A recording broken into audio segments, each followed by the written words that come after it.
Hello everyone and welcome back to MIT Scare. In today's video, we are going to study a very meaningful and thought-provoking poem titled Solitude by Ella Wheeler Wilcox. We will explore the poet's short biography, background of the poem, the theme of the poem, a deep stanza-by-stanza analysis, and a summary of this poem. So, stay tuned till the end to truly understand the essence of this poem. Now, biography of the poet Ella Wheeler Wilcox. Ella Wheeler Wilcox was an American author and poet born on November 5, 1850 in Wisconsin, USA. She was widely known for her inspirational and emotional poetry, often focused on themes of human emotion, optimism, love, and moral philosophy. Her best-known work is this very poem Solitude, published in 1883 in her collection Poems of Passion. Wilcox believed in the power of positive thinking and emotional strength.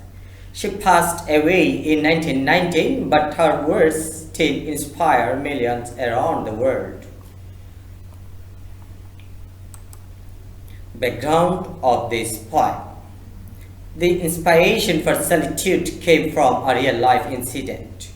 On her way to a party, Wilcox met a sorrowful woman dressed in black who told her that her husband had just died. The encounter deeply affected the poet.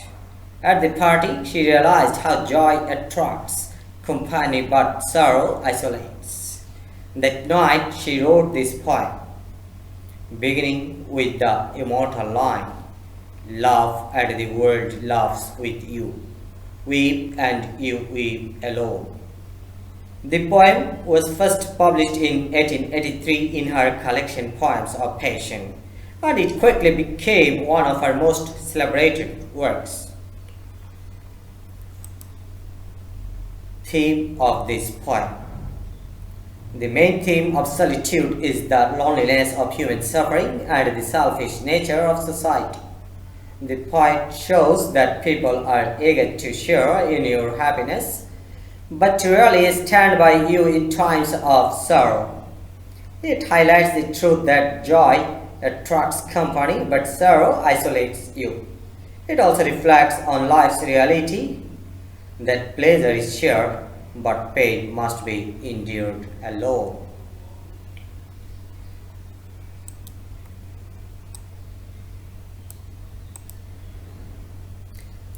Now, we will describe or we will analyze this poem stanza by stanza. In this screen, you will see that first stanza, "Love and the world laughs with you, weep and you weep alone. For the sad old earth must borrow its mirth, but has trouble enough of its own." Here the poet starts with a universal truth. People love happiness but avoid sorrow. When you are happy, others are drawn to you. But when you are sad, they stay away because everyone already has their own problems to you face. And second stanza, "Sing and the hills will answer. Sigh, it is lost on the air. The echoes bound to a joyful sound, but shrink from voicing care." In this stanza, Wilcox uses nature as a symbol. The hills echo joyful songs but don't return the signs of sadness or symbols of sadness. It represents that even nature responds to joy more than sorrow, just like human society does. Third stanza, "Rejoice and man will seek you, weep and they turn and go. They want full measure of all your pleasure, but they don't need your owe. In this stanza, the poet emphasizes human selfishness. People love to share your happiness, but disappear when you are in trouble. They seek joy, not grief, showing that companionship often depends on convenience. Fourth stanza, be glad and your friends are many, be sad and you lost them all. There are none to decline your nectared wine, but alone you must drink life's gall. In this stanza, beautifully contrasts happiness and sorrow. When life is sweet like nectar, everyone wants to share it. But when life turns bitter like gall or a symbol of pain, we must drink it alone. It reminds us that true friends are rare and are tested only in hardship. Fifth stanza. Feast and your halls are crowded, fast and the world goes by. In this stanza, the poet tells us that if you throw a feast, people come to enjoy. But if you fast or suffer, the world ignores you. This line shows how society values material enjoyment over emotional connection. Sixth stanza, succeed and give and it helps you live. But no man can help you die. There is room in the halls of pleasure for a large and a lordly train. But one by one we must all file on through the narrow aisles of pain. In the final stanza, the poet reflects on the ultimate truth of life. Death and pain are solitary experiences. Success brings people around you, but death and sorrow must be faced alone.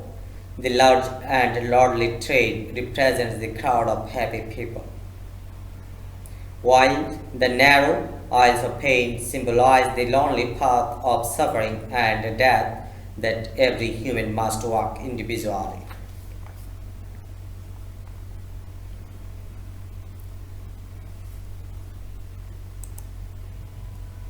And the summary of this poem. In this poem, Ella Wilcox expresses the contrast between joy and sorrow in human life. She says that when we laugh, the world laughs with us. Everyone enjoys being part of happiness. But when we weep, we must weep alone because others avoid sadness. She further explains that people love to join us in our pleasures, but withdraw in our pain. In the end, the poet concludes that while pleasure is a social experience, pain and death are personal journeys that we must walk alone.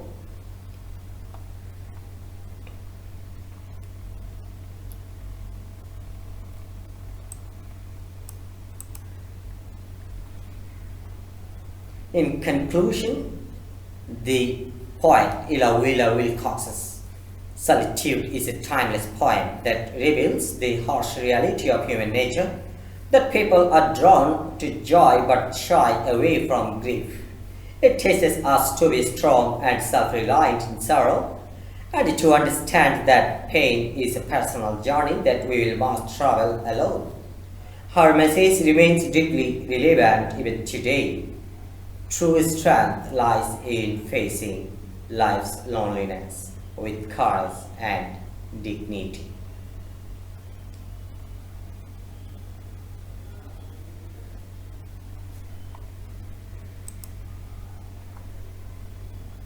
Thank you for watching. If you found this analysis helpful, please like, share and subscribe to our channel MIT Square for more detailed lessons on English literature and poetry. See you in the next video.